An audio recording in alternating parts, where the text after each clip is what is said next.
The hotel was not unusual in any obvious way. It stood in a busy part of the city, recently renovated, well-reviewed, and functioning exactly as a place like that should. Guests came and went without incident, staff followed routine, the lobby lighting was warm, the floors polished, and the late-night check-in process ran smoothly even after midnight. Nothing about the building suggested it carried any kind of history beyond normal business operations. That was what made the incident so difficult to process afterward.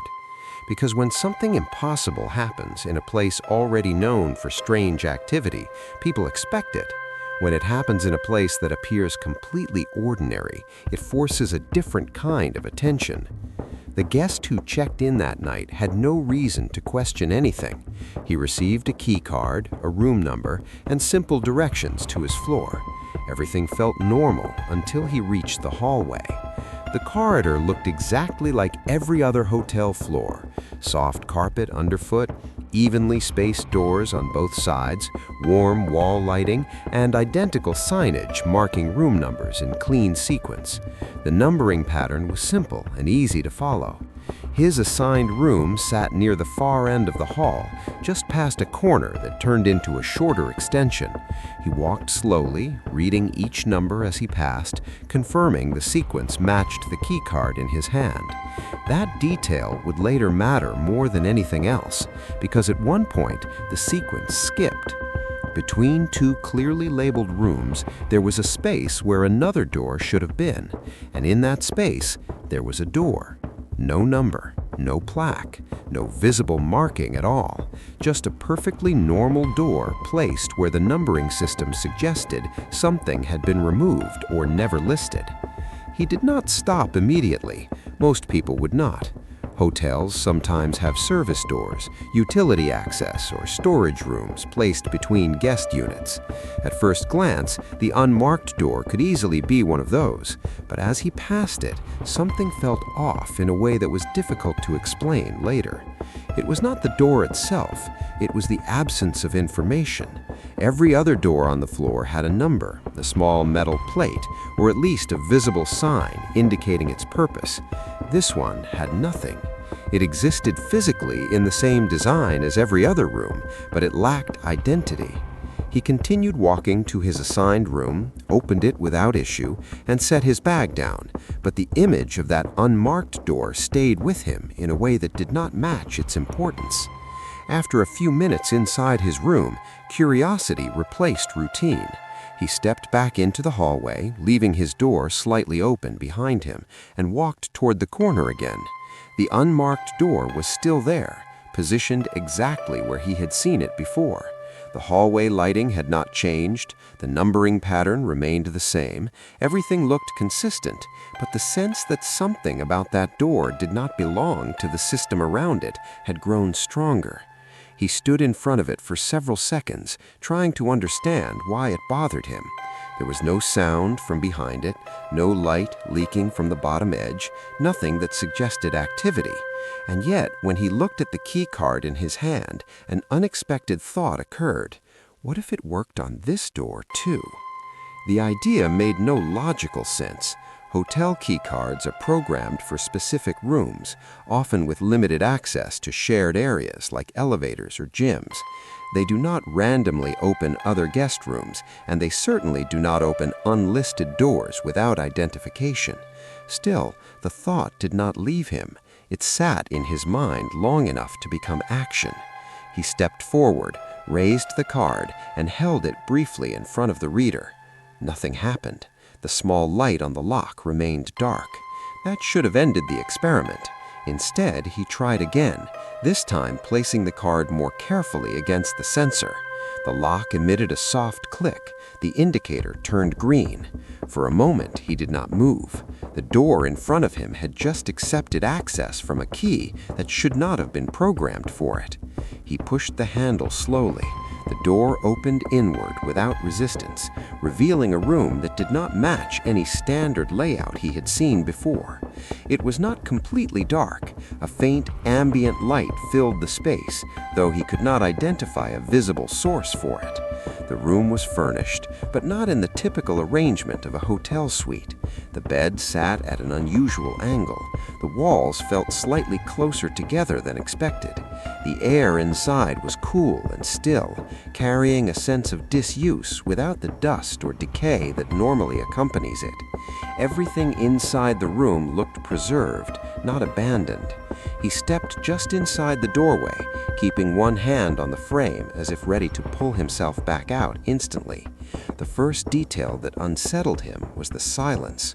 Hotels always carry background noise, ventilation systems, distant movement, occasional voices through walls. This room had none of that. It felt acoustically isolated, as though sound did not travel into it from the rest of the building. He spoke once, quietly, just to test it. His voice sounded slightly muted, as if absorbed by the air itself.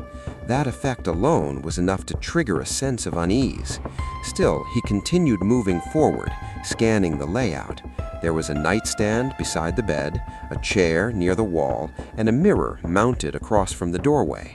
Nothing was obviously wrong, and yet, the more he looked, the more the space felt like an approximation of a hotel room rather than a real one. The mirror changed everything. At first glance, it reflected the room correctly. The bed, the wall, the doorway behind him, all visible in expected positions. But when he adjusted his stance slightly, the reflection lagged by a fraction of a second. It was subtle, almost impossible to detect unless he was already looking for something wrong. He moved again. The reflection followed, but not perfectly in sync. That delay was enough to break his sense of normal space. He turned back toward the door, suddenly aware how far he had stepped inside. The hallway behind him looked unchanged, but the distance to it felt longer than it should have been. For a moment, he considered leaving immediately. Then something else caught his attention. On the nightstand, there was a key card identical to the one in his hand. Same design, same color, same printed logo. But where his card displayed a valid room number, the one on the table had no number at all, just a blank white strip where identification should have been. He picked it up, turning it over under the soft light. There were no scratches, no signs of wear, nothing to suggest it had been used repeatedly. It looked new.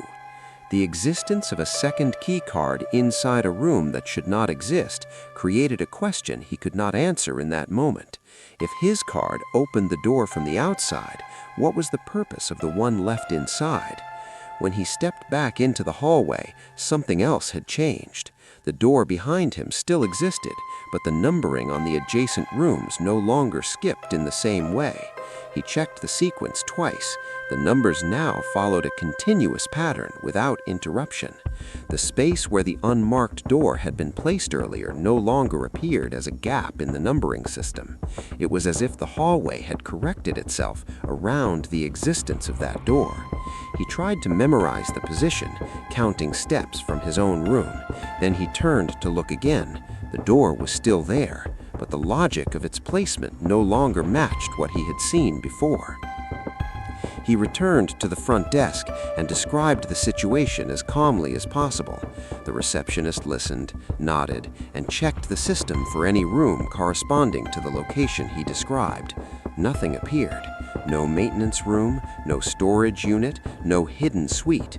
The floor plan on the system showed a continuous sequence of guest rooms with no additional spaces. When he asked about the possibility of older layouts or undocumented rooms, the receptionist hesitated briefly before saying the building had been renovated multiple times over the years. Some areas had been restructured, some had been sealed, but according to current records, every accessible room was accounted for. Security was called to inspect the floor. 2 staff members accompanied him back to the corridor. When they reached the location, the unmarked door was gone. In its place stood a standard numbered room matching the sequence perfectly. The staff checked the key card access for that room. It responded only to its assigned key. No irregularity, no alternative entry. The hallway appeared exactly as it should. He insisted on the position, pointing to the section where the door had been earlier. The staff listened, then checked their handheld floor maps. There was no discrepancy. From their perspective, nothing had ever been missing or out of place. Later that night, unable to ignore what he had experienced, he returned alone. The hallway was quiet, the same soft lighting, the same pattern of doors, and once again, between two numbered rooms, the sequence broke. The unmarked door had returned. No sign, no number, just a door occupying space that should not exist. This time, he did not hesitate. He raised the keycard, pressed it to the reader, and watched the light turn green instantly. The door opened faster than before, as if expecting him. Inside, the room was exactly the same furniture, the same still air, the same mirror waiting across from the entrance. But something else was different now. The keycard he had taken from the nightstand earlier was no longer there. Instead, the surface was empty. He checked his pocket. It happened in a hotel that had been standing for nearly 80 years.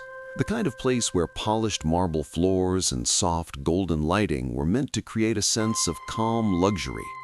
Most nights ended quietly after midnight, when the lobby emptied and the staff shifted into routine. On that particular night, only a receptionist, one security guard, and a maintenance worker remained on duty. Nothing unusual had been reported. The weather outside was calm, the guest count was low, and the elevators had been operating without issues all evening.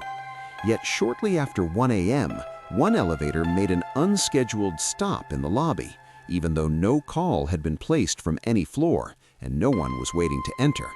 At first, no one thought much of it. But within the next hour, that elevator would be linked to one of the most disturbing incidents the hotel had ever quietly buried. The receptionist noticed the elevator first because the bell sounded in an otherwise silent lobby. The doors opened slowly, revealing an empty cabin lit by soft interior lights. No guests stepped out, no luggage wheels crossed the marble floor. The car simply opened, waited, and closed again. It should have been dismissed as a routine glitch. Older buildings had strange habits, and luxury hotels often hid their technical imperfections beneath polished surfaces. But a few minutes later, the same elevator returned to the lobby again, opened, and remained there longer than usual. This time, the receptionist walked over and looked inside. Everything seemed normal until she noticed one thing. The floor indicator above the control panel showed the car had just come from a level that did not exist on the public guest map of the hotel. The elevator itself was elegant in the outdated way many old hotels are. Mirrored walls, brass trim, soft ceiling lights, and a floor panel polished by decades of use. The receptionist stepped inside and looked more carefully at the row of buttons. The numbered floors matched the public layout, but one tiny light above the panel still glowed faintly where no visible button existed. It was not a floor number she could press, only an indicator she could see reflected near the edge of the panel glass. When she called security and asked whether there had ever been another level in the building, the guard laughed at first and told her she was overthinking a faulty light. But when he came to inspect it himself, he stopped joking almost immediately. He saw it too. Something in the elevator system was indicating a stop between the 12th floor and the roof service level. The security guard checked the digital elevator log from the front